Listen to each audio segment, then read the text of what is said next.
What's up, guys? It is Hunter again with another game to share with you. In fact, this game has taken the board game world by storm, and can tell you right now, just from personal experience, I've been able to introduce multiple people to this game.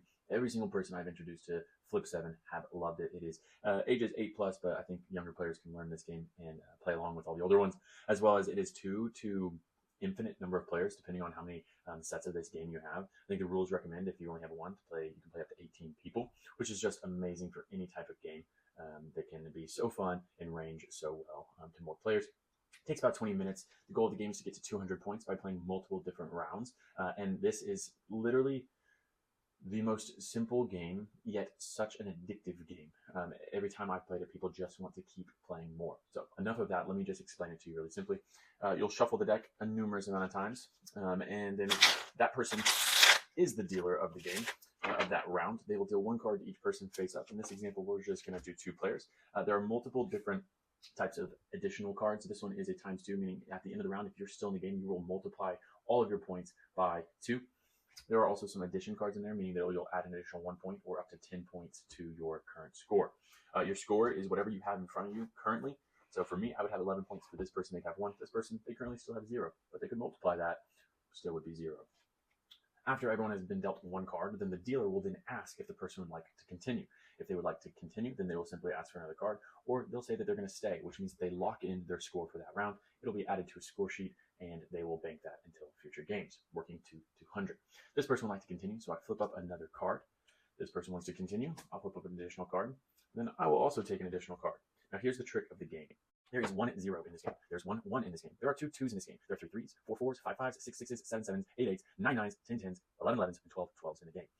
At any point, if you are to flip up an identical number to one that you have in front of you, you bust, losing all your points for that round, and you're out of that round. There's some great strategy involved in this, but it's also completely random. So you have to be very cautious of number of cards already out there, right? There's 212, which means there's only 10 left in the deck. This person would like to continue. They get a 2, their 1 and 2 makes them pretty safe. This person has a 12, which is a higher risk of busting, but instead of busting, they get an additional 8 points that they can add at the end of the round. Now this is very important. Your score, their score currently is 12. They would then multiply that first, which would be 24. Then they add an additional 8 points, making that 32. They add the addition after the multiplication. Then this person would like to continue, and you continue on so far until this happens, right? They get a 5, it busts. They are out of this round. We would continue going until one of us would be the only person in the game. However, if this person goes and say that this person has stayed, then this person continues and say they flip up 7 cards in front of them. 3, 6, if they can get 1 more card. I hope for a safe one there. They get 7 cards, which would end the round immediately, even if other people were still around. They add up all their points, they lock those in, and then they get an additional 15 points, which is a great addition to your score, but it's also very risky to ever have this many cards out in front of you. That's why it's called Flip7, but there are also some action cards in this game that are worth mentioning.